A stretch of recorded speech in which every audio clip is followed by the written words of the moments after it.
I planned the perfect party, but he spent the whole time on his phone.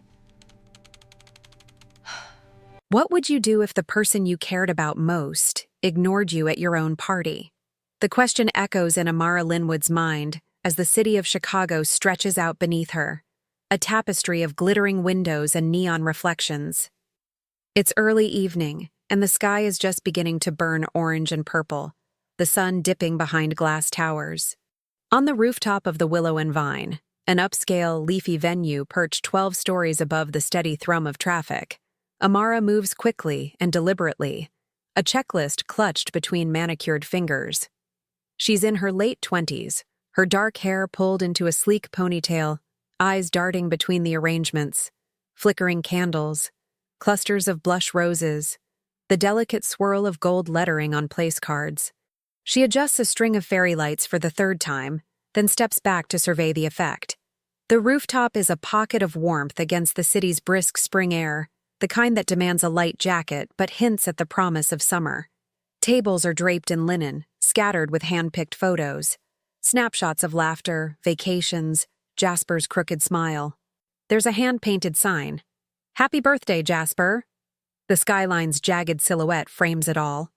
Sloan Patel, Amara's best friend and co-conspirator, balances a tray of sparkling lemonades. Sloan's hair is a mass of glossy curls, her eyes sharp behind round glasses. She grins. "You know, Amara, at some point you have to stop and let people just exist." "This looks amazing." Amara exhales, a nervous laugh escaping. "I just want everything to be perfect. Jasper's been so stressed lately. He deserves a night to actually relax, you know?" Sloan sets the tray down and squeezes Amara's arm. "He's lucky to have you, seriously. But you know he won't care if the napkins don't match the straws." Amara smiles, though her fingers fuss with a centerpiece. "Maybe. But if I can give him one night, just one night, where he feels special and present, then it's worth it." For weeks, she's poured her energy into this moment.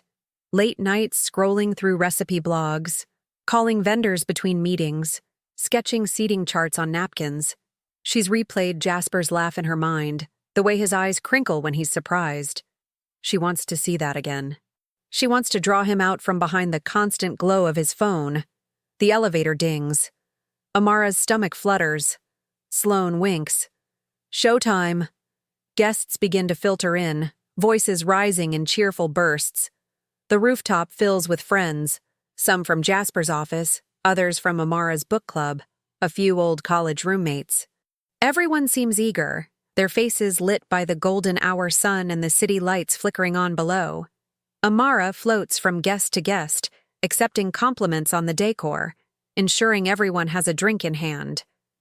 Beneath it all, she's waiting for Jasper.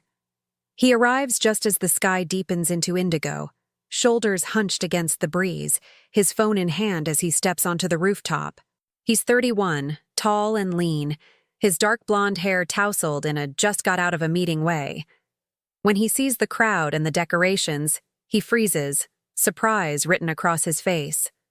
For a moment, Amara sees pure delight, a wide, genuine grin, eyes shining. "Amara, you did all this?" His voice is warm, if a little weary. She steps forward, practically glowing. "Happy birthday. I wanted to do something special. You've been working so hard lately. I thought you could use a break." Jasper pulls her into a quick, grateful hug. "This is incredible. Thank you." His hand squeezes hers, but his phone vibrates in his pocket, and she feels the pull as he glances down, just for a second. The rooftop buzzes with conversation and clinking glasses. Marco D'Angelo, Jasper's colleague, a broad-shouldered, affable guy in a navy blazer, waves from by the bar. "Jasper, man of the hour!" Jasper laughs, pockets his phone, and navigates the crowd, accepting backslaps and jokes. For a few minutes, Amara is content to watch him, her heart swelling with relief. She exchanges a glance with Sloan, who raises her glass in a silent toast. But then, as the party finds its rhythm, Amara notices Jasper drifting. He lingers at the edge of groups, his hand habitually reaching for his phone. Notifications flash across the screen. Emails, Slack messages, the constant ping of a marketing manager who's never truly off the clock. She tries to draw him in. "Jasper, come take a picture with us," she calls, waving her phone. He smiles apologetically, holds up a finger, just a second, and steps aside to answer a text.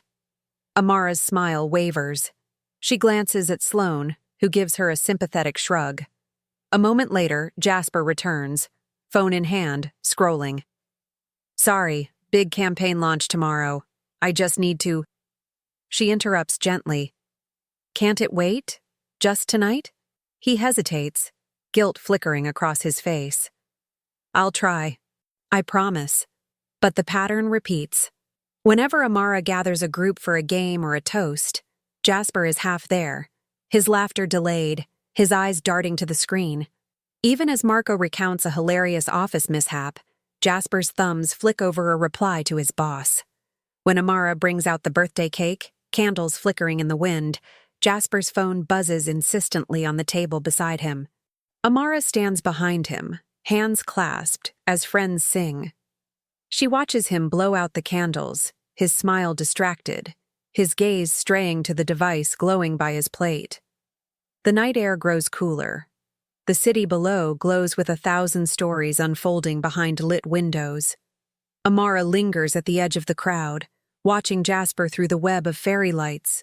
He's there, laughing, talking, but every few minutes his attention slides away, swallowed by the rectangular void in his palm.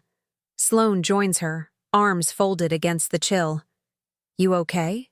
she asks quietly. Amara forces a smile, but her hands are tight around her glass. I thought tonight would be different. That he'd see how much I put into this. That he'd actually be here." Sloane bumps her shoulder. "He does care. He's always been like this. Maybe you need to tell him how you feel." Amara shakes her head, her voice barely above the music. "I don't want to make a scene, not tonight. Maybe I'm just overreacting." A gust of wind stirs the tablecloths, sending petals skittering across the floor. Amara gathers them absently, her mind elsewhere. She replays the planning, the anticipation, the way she'd imagined Jasper's face lighting up, not just at the surprise, but at her effort, at them, together. As the party ebbs and flows, she tries again. "Jasper, let's dance?" she asks, hope flickering in her eyes. He glances up from a group chat, hesitates. "Just give me 2 minutes? I need to send this off." She nods politely, stepping back. Sloane meets her gaze from across the table, concern etched in her features. Amara's disappointment settles over her like the evening's chill. She wanders to the edge of the rooftop, the city stretching out below her. The laughter and music fade to a distant hum.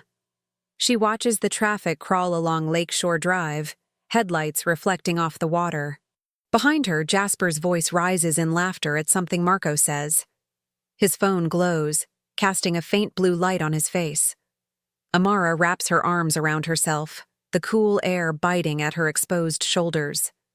She wonders, not for the first time, if she's asking for too much.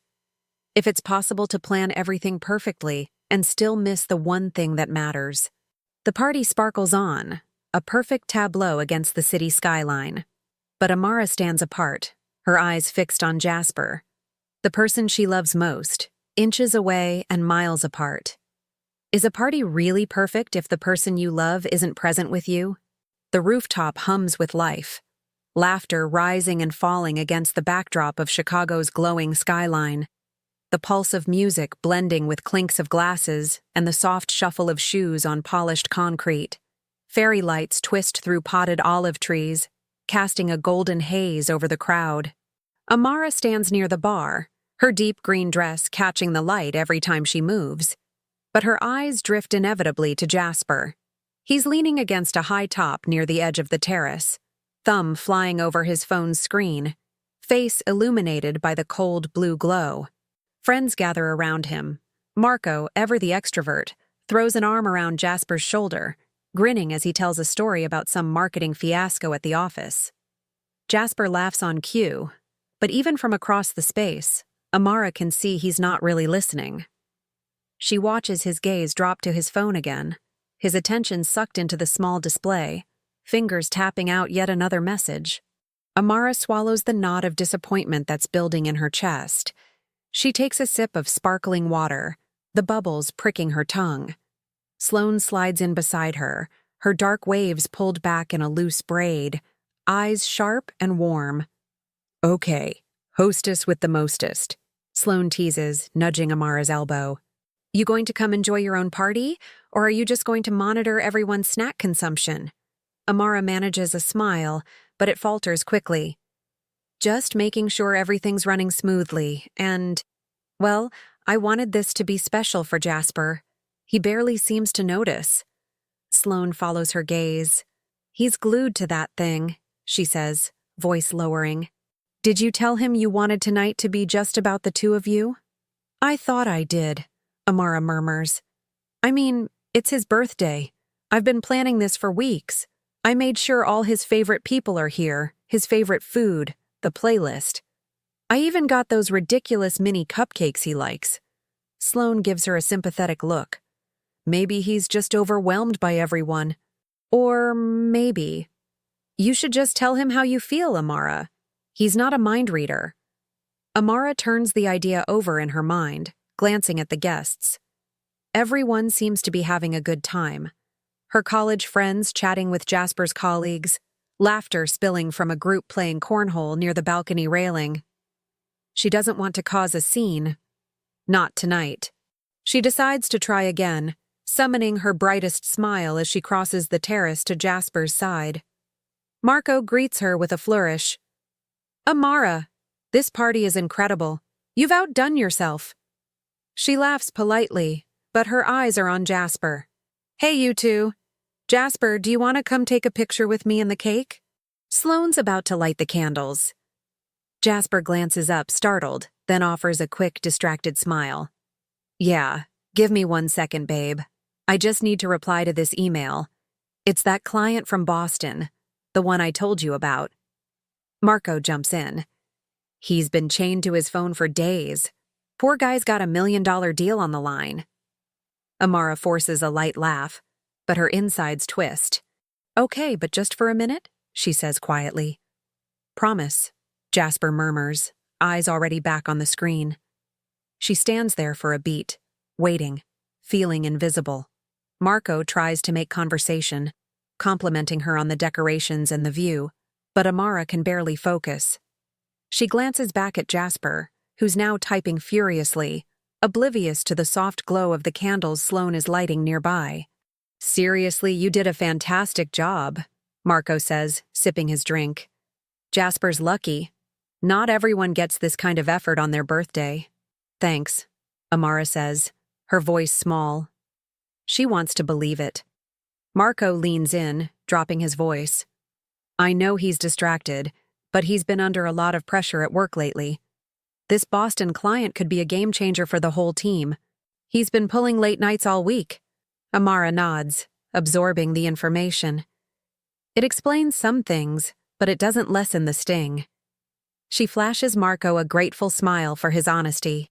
"Still, I just wish he'd be present for one night," she admits, her voice barely above a whisper. Marco shrugs, offering a gentle, knowing grin. Sometimes, the people who care the most forget to show it when they're stressed. "I see it all the time at the office. Maybe tonight he just needs a little nudge." Amara turns away, trying to hide the way her face falls. She remembers all the other times Jasper's phone came first, at dinners, on walks, even during movie nights at home. Is she asking for too much? Is this just the reality of loving someone ambitious, or is it something deeper? The rooftop grows louder as the cake is brought out, everyone gathering in a loose circle around Sloane, who's holding a tray of flickering candles. Jasper finally pockets his phone, slipping into the group just as the chorus of Happy Birthday begins. Amara stands beside him, smiling for the photos, her arm lightly touching his back. For a fleeting moment, she lets herself believe this is enough. But then, as soon as the song ends and the crowd disperses to grab drinks or snap selfies, Jasper's phone vibrates in his pocket. He pulls it out, glancing at the screen with a frown. "Sorry, just one sec," he says, stepping away from her and ducking near the railing where the city's lights glow like distant stars. Amara lingers by the cake, knife in hand, watching his silhouette. Sloane comes over, wordlessly squeezing her shoulder. "Do you want me to go talk to him?" Sloane offers, her tone gentle. Amara shakes her head. "No, I don't want him to feel ambushed. Maybe I'm just overreacting." Sloane tilts her head. "You're not. But you do have to decide what you want, Amara. You deserve to be seen." Amara nods, blinking back the sting in her eyes. She tries to focus on her guests, handing out plates of cake, laughing at someone's joke. Yet, every time she glances up, she sees Jasper, still hunched over his phone, the distance between them growing more obvious with every minute. A little later, Marco finds her by the bar, a fresh drink in hand. "Hey, I hope I'm not overstepping," he says. "But you look like you could use a break. Want to step out on the balcony for a second?" She hesitates, then agrees, grateful for a moment away from the crowd. Outside, the air is cooler, the city humming far below. The lights stretch endlessly, trains threading through the darkness, horns echoing off the glass towers. "Sometimes I feel like I'm asking for the impossible," Amara admits, her voice barely above the breeze. "I know his job is important. I just wish he could see how hard I'm trying." Marco leans over the railing, thoughtful. "You're not asking for too much.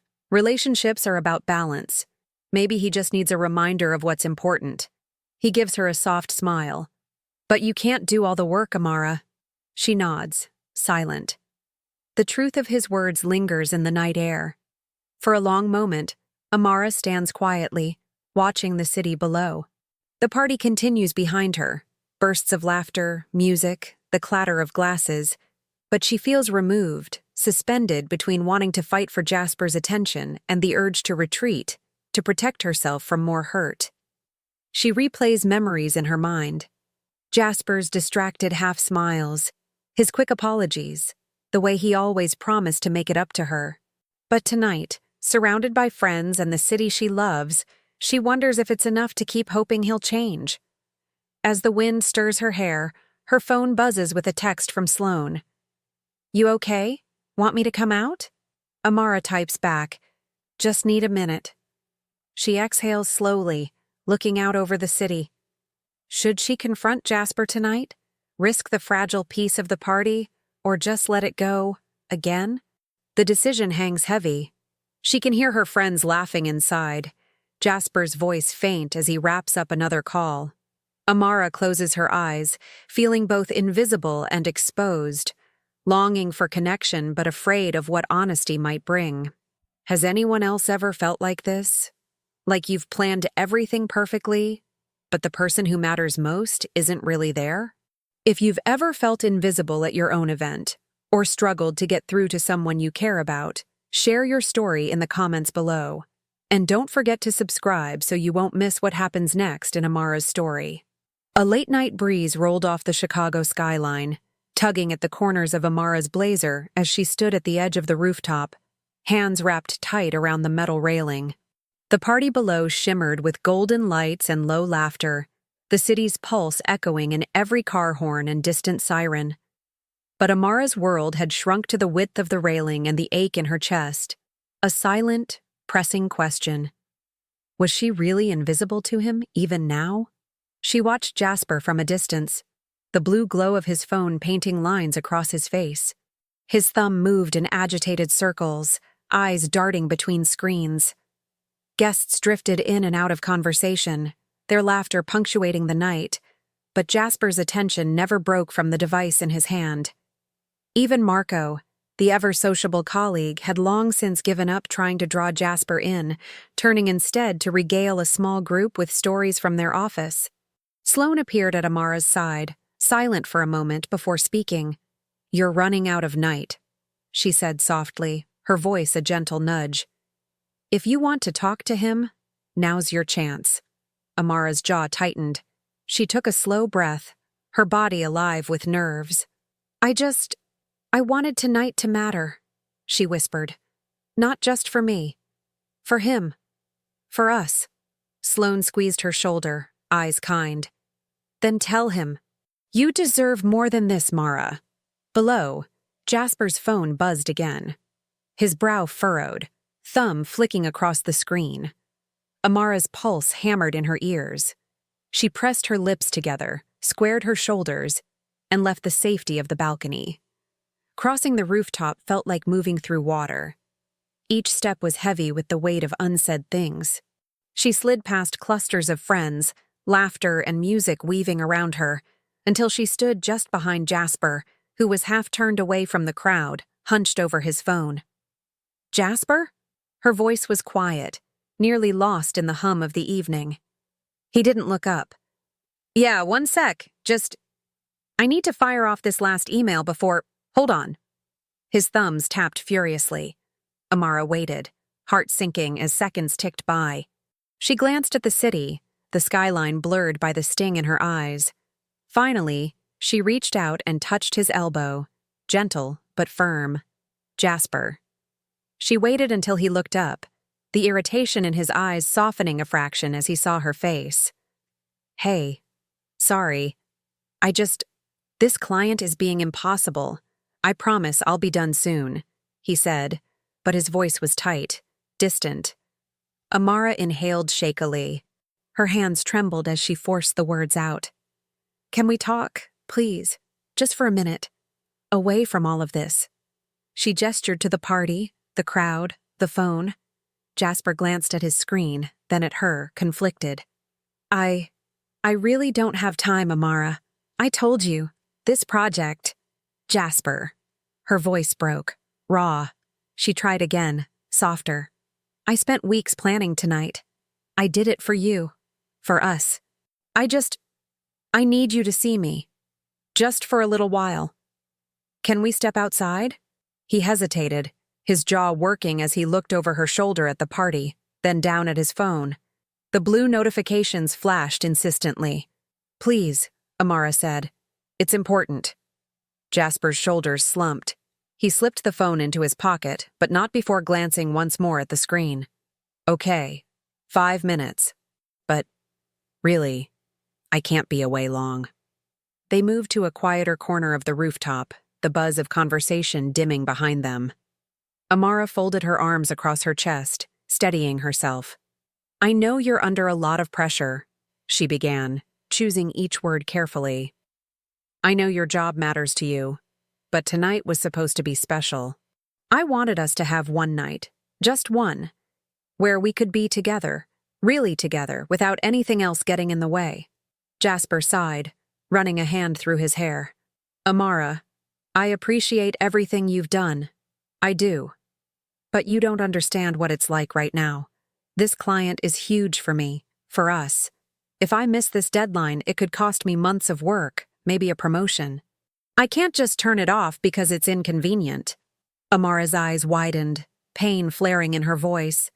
Inconvenient? Jasper, I'm not asking you to quit your job. I'm asking for one night. One night where you put me first.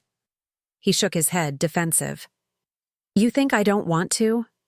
I'm doing this for us, Amara, so we can have the life we talked about. A better apartment, maybe travel, maybe start a family someday. I'm sorry if that's not enough for you. The words landed like stones. Amara swallowed hard, her vision swimming. It's not about the apartment or the money, she whispered. It's about feeling like I matter, like we matter. Tonight, I felt invisible. I watched you drift through this party like a shadow, and I kept hoping you'd see me standing right in front of you. Jasper looked away, jaw clenched. The silence stretched between them, heavy and brittle. Amara's heart hammered against her ribs. She could feel the eyes of the city on her, the muffled thump of music behind the glass doors. She was out of words, out of patience. Jasper finally spoke, voice quiet. I'm sorry. I don't know how to fix this. I feel like I'm always disappointing you. Amara's frustration broke, her voice trembling but steady. You're not disappointing me, Jasper. You're just not here. And I don't want to spend my life waiting for you to look up from your phone and notice I'm still here. Jasper's face twisted with regret.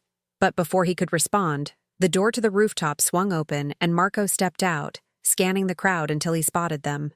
Hey, sorry to interrupt, Marco said, awkward. Jasper, I think you need to see this. Your client just sent an email, urgent. He says he's tried to call 3 times. Jasper's face paled. He pulled out his phone, eyes darting across the screen. This can't wait, Amara. I have to... He hesitated, torn, glancing between Amara and Marco, the tension in his body radiating out like static. Amara let out a shaky breath. Go, she said, voice numb. I get it. Jasper started to apologize, but she shook her head, turning away before he could say anything more. She stared out at the city, the lights blurring again, a lump forming in her throat. For a moment, she was utterly alone. Sloane appeared quietly at her side once more, her presence grounding.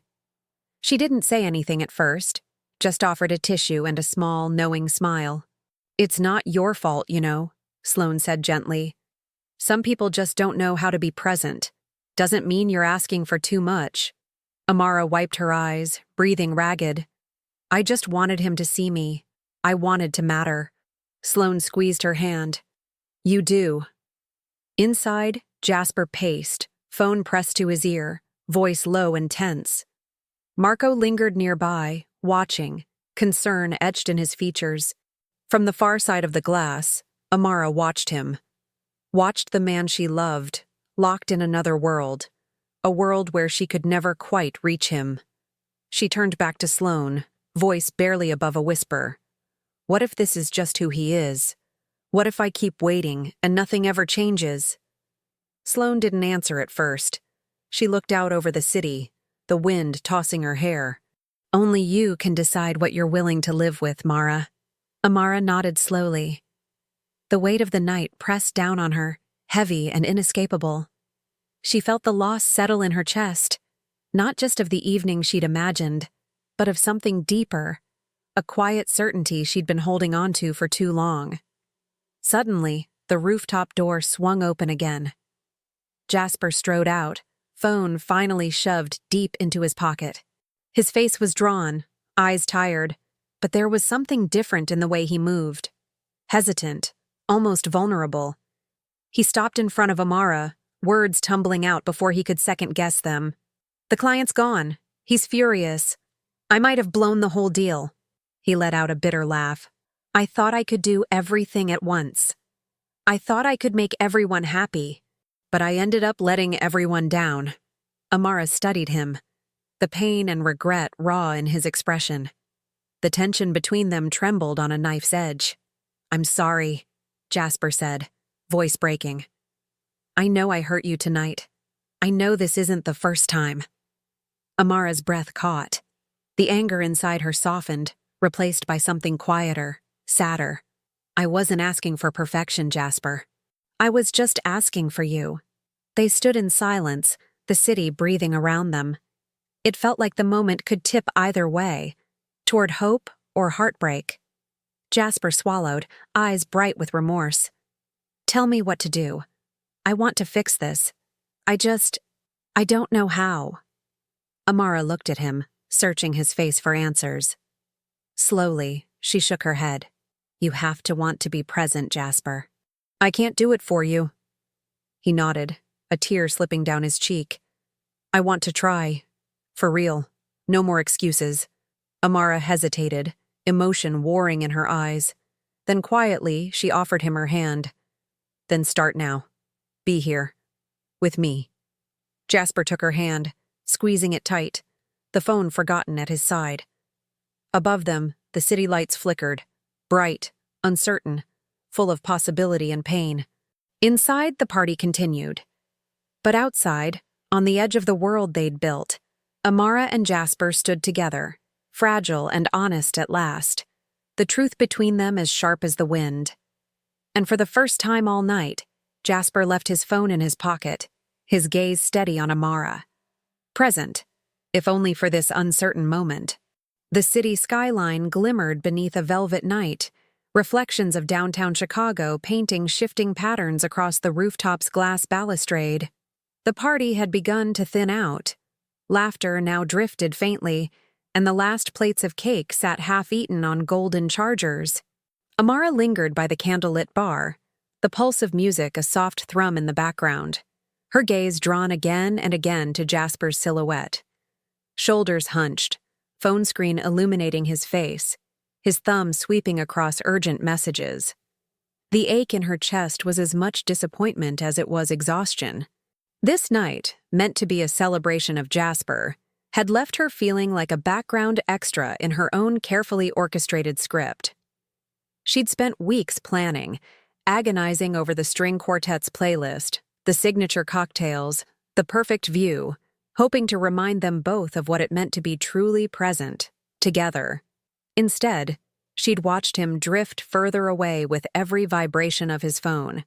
She ran her fingers over the rim of her glass, aware of Sloane watching her from the edge of the dance floor, concern written plainly across her friend's face.